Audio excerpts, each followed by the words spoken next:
Juan Leo Asukim, the president of Cebu Press.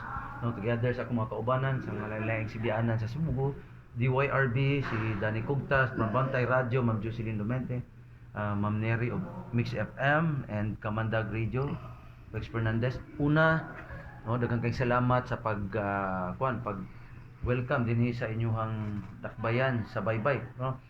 Una, Mayor, you're the former mayor, former congresswoman of dinhi sa Baybay. Karon isip konsihal, nakita sa mga katawhan nga dako kay kausaban ang Baybay City. No, how did you do it, no? During sa imuhang pagkamayor hantud na kongresista o karon konsihal. And what are the future plans pag yun nimo dinhi sa imuhang dakbayan? Well, ang key to that, because we became a city, naalam niya. Once you become a city from a municipality, dako mo kay change. And it is how you manage it. Fortunately, ang Baybay was well managed when we started, and until now, it's still being well managed. Unsa pay mapaabot sa mga katawhan sa Baybay nga kita naman nga dako kay ang paglambo sa naisgutan nga syudad? Well, daghan man kaayo pa plano, pero di man ta kahibaw lagi sa panahon. Labi na sa politika, kaya ang politika kuan man kaayo, slippery. When it comes to infrastructure, Councilor, would there be a chances nga doon na pay mas dagko pa pag-ayo ang infrastruktura dinhi daghan pag mga negosyante nga bubo sa ilang mga puhunan dinhi sa imong dakbayan? Daghan man kaayong gusto suod sa Baybay ng mga negosyante na siyempre naama po yung daghan factors na ila i-consider. As of now, ang ato present kuan kanang leadership kuan man kanang nakampot man ato ang atong gusto for Baybay, like for example ang ato tourism, improve na ang atong health, kailangan tayo hospital, ang atong mga agriculture, kailangan na tayo programa sa agrikultura, and all that part of success man na, part of the needs of life labi na ng hospital. Kumusta ang proyekto nga gihatag sa nasyonal nga pangagamanan? Was there any project that was funded by the national government intended for your city? Ang first of all, ang kanang ato diversion road, national po ang gihatag sa time ni President Pinoy. Kanya, after that, kaning diversion road, maaman mo start kay na-open man ang ato city, dako man. Ay once mag-open ka o diversion road, mag-open ka o mga road sa bukid, expand man ang details. Ako apalahay na ba, Mayor, Kuya, Suman, na ang how did you approach, how did you mind this kind of issue? Inyong gobernador, inyong mayor, inyong congressman, inyong EBC, kunya matuo ba ka nga daghang nituso sa kongreso, especially mga party minister na huwag tango ni dynasty, sa imong gumit. Kana, dili mo na makimong dynasty, kaya elected mo na sa tao. Ang dynasty is by assumption. Yes. Diba? Yes. Dako mo na kaayo ang diferensya ang dynasty o election elected, chosen by the people. Ang dynasty is not chosen by the people who are chosen by birth.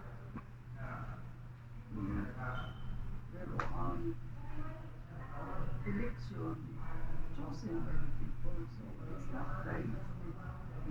Kung iwan lang mo nga dynasty because of same family. Si political clans. Pero karon ako, kung the same family, mas progressive man kay wa may conflict in the operation of the law, in the operation of the improvement of the place. Why conflict? Kung doon amoy unity, doon amoy compatibility in working. That is the most important. Bisan og family mo, nga nag-away mo, wa nila pwede. So nagpamatuod lamang nga maong walay mo atbang sa inyong grupo tungod kay nakauyon sila no sa inyong pagdumala ug nakita po nila nga aduna gyoy dako kay kausaban ang dakbayan sa baybay. At ma'am, kay termino yun na ay at ma'am, kay naamay mo. Ang vision. Ang vision. Naamay dili gusto. Kay sila mo gusto, sila mo mo. Mudumala na So, po. tumala. So, naagyo mo at ma'am. Pero dili sila Nila makuha ang simpatiya sa katawan. Dili sila makakumalit sa victory na ila gusto. Mayor, mayroon hapon. Congressman, Mayor, Konsihal, sa imong pagka-congressman, sa mga balaod yung hatag sa imong distrito, nagyayunan sa maong syudad. Pagka-congressman ako, ang ako kong gitutukan ang paghimo sa atong munisipyo na city. Kanang Republic Act 9389, ako ang author. So, ikaw ay nagpahimog syudad. Mauna ang Republic Act na na-convert sa municipality of Baybay into a city of Baybay. How about peace and order Mayor, sa imong syudad? Okay, mga peace and order dito sa Baybay. Wa na may mga sa una, kaghan ko mga picture. Karon na. Mo ikadlo ka sa una, mo rin dito mo sa SPS. So, karon peaceful na among syudad. Karoon sa Diyos. Kiyon sa niyo pag-manage Mayor nga nahapsay ang maong lungsod, natikan sa lungsod na imong syudad, yung katawan. Wala napainlat ka sa inyong mga bansabon. Kiyon sa niyo pag-himo na nga nakuha man ninyo. Pag-upside. Pagpa-inlap din sa mga tao nga, nanungwa mo yung kapili-pili niya. Karon pa, kadampo kada eleksyon, kamo gyud halukan sa ilang mga boto. Happy sila sa amo man. Kaya wak man sabi conflict sa wak may conflict. Wak po nila himo mga programa nga kuan ng programa usahay na programa meron sila unya maka kuan lang sa usa ka grupo ba maka nindot lang sa usa ka grupo Selective na serbisyo. kami dili man ang amo ang kadaghanan Sa ubang mga syudad Mayor, no? Tawag lang kag Mayor, may ka sa una. Sa ubang mga syudad, doon na sila libreng hospital, libreng edukasyon, libreng tambal, tangang plano na. Pero dito sa syudad, makaya ba na ninyo kung doon ay libreng edukasyon, libreng tambal, sa pagkaya, para sa mga kabos ng proteksyonan? Oo, kaya man namo ang paghatag sa mga kinahanglan sa mga kabus. Niadto sa wa pa may masindi. Daghan kay scholars sa diha sa BSU, dili sa FCIC. Sa ako kay may daghan kay po programa sa education kay gusto din kong education is number one and next to health. Yes. Education is next to health. Kay ang edukado nga tao dili makapungit o mga criminality or illegal na mga kalimutan. Ang edukado nga tao mahimo respeto, mahimo na dili mahimo nga kuan ba kanang problema. Dili mahimo nga problema sa community. Sa una, ang ako yung gusto nga magkuan kanang in fact, may atong ako by mayor. Pero, naputol man kay ang akong high school students dili akong tagaan allowance sa government high school lang na allowance ng 300 pesos LGU a from? month. para nga naa sila pamasahe, naa sila baon-baon. Kay kadaghanan sa high school, dili naman maka-eskwela. Kay layo naman ang high school. Pero karon sa Binoon, ang mga high school, daghan na dili sa mga baryo. Dili, wala na mo i-concentrate ito sa ka-place. Daghan na yung mga opening na high school sa mga barangays. Pero naghatag ko og 300,000 na allowance para ang ka-eskwela niya. Ningingon yun ang DepEd na ko ang among Superintendent. DepEd diri sa baybay nga i-increase ang ilang enrollment sa high school tungod sa akong gihatag. Pero pag pandemic manggod na putol tungod kay wa na may Face to face. face-to-face, puro naman ituan. Modular na Online. Online. Una nga naputol ni atong pandemic. Pero kung na nabalik ka rin. Ibalik mo tingali ng Doon na ba ba tungkol ng Baybay City College?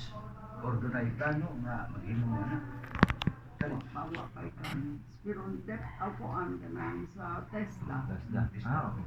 TESDA na ang Your last question ako, Mayor. naamgod ni college engineer daghan ang BSU. Government man na. Yes, Niya ang kuan kanang FCIC kung kaning technical school kanang Asibilia Technical School na apay kang Palermo karon nga technical school daghan Daghan na. ang kuan. Last question. Last question here. Sa akong nakita, ang imuhang syudad no is murag common ninyo is an agricultural. So I believe na adunay mga farming dinhi sa imuhang dakbayan. So how was the irrigation program nga inyo sa inyong dakbayan kay majority kung makita nato ang tibuok ang dakbayan sa baybay agrikultura man. Rice field. So kumusta ang irrigation? Because there was a law that nanintabang sa ato ang kaning National Irrigation Authority. They're helping the ato ang mga farmers to supply sa ilang panginahanglanon sa tubig. So kumusta ang ato ang irrigation? Doon naman may daghan irrigation ko ang mostly sa amo mga rice field irrigated. Pero kanini ang sa mga bangko karon ingon ani na traverse na ini diversion Diversion. road niya. Daghan sa mga roads kay concrete na medyo na kuan ang mga daplin wa na kaayo Wa na supply. pero nahimo na po ron nga residential mostly. Okay. Daghan na kaayong residence. Na-convert na lang. Kung ambot kani si June kay tig-anhi man ni sa una, kanang dam gikan din sa baybay ngadto sa BSU. Gamay kayo. Gamay ri bay, pero karon halos puno na. Puno na. Kilo na. Puno na ang bay. Improve na tayo. Okay. Last question. Sige. Pila yung populasyon na yun sa Baybay City? Populasyon. Ang Population. Karon siguro mga 130. More or less. 92 barangay. 92 barangay. 100,000 The biggest barangay in the province. Leyte, province of Leyte. So wala na punta na? Sa una, first class municipality man. Okay. Before we became a city, first class municipality. First class na. So dako gid chance nga kining imong kaning uban nimo nga mga rice fields nimo will be converted into condominium kaning mga subdivisions kay misaka naman pag-ayo. No, most probably people will be coming to Baybay para ari na sila to for good, no? Ari na mamuyo. So siguro in the coming years aduna daghan na kay ta makita diri nga mga development sa imong area. Nya na may second diversion road na karon gi-propose pero gisugdan na sa wa pa man dito sa Buwan. Connecting. Guy Tacloban. no going to Ormoc na Ormoc. Dito Ah, Pikas. kay ang kuan mo mo niya ng diversion road kanang maghimo or diversion road mo expand ba ang imong kuan land area nga usable. Sabon. Kaya, Muda ko na kay ang Amo City gamay na kaayo dito sa Oo. kuan Sabihin. biok na kaayo ba. Oo. Buot na mauna nga tinanglan na To expand. Yes. mauna karon dire ni ang Amo City Hall dire layo man ni sa city Mm. ni ang City Hall ni ang hospital na ang Convention Sports Center at least na-expand na.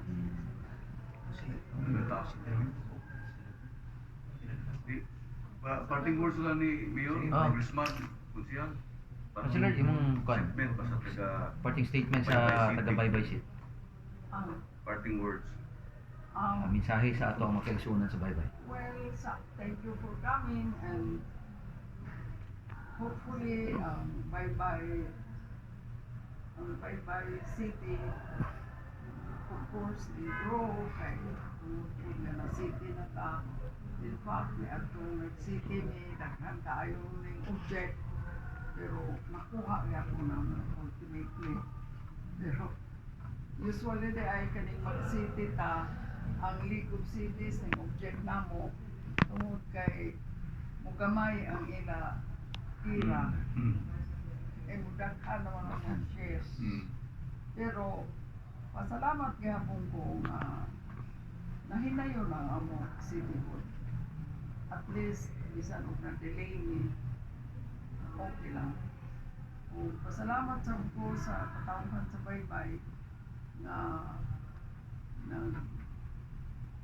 hatag ka namo og suporta naghatag sa ilang pagsalig na kami gihapon ang gihimo nila nga mga leaders sa atong syudad sa Baybay. Kay kami sa ang ato mayor, ang ato congressman si Kong Carl Cari o ang ato mayor si Boying Cari. Of course, ang atong other officials are more or less tried and tested leaders of the city of Dubai. Thank you. Okay. Daghang salamat.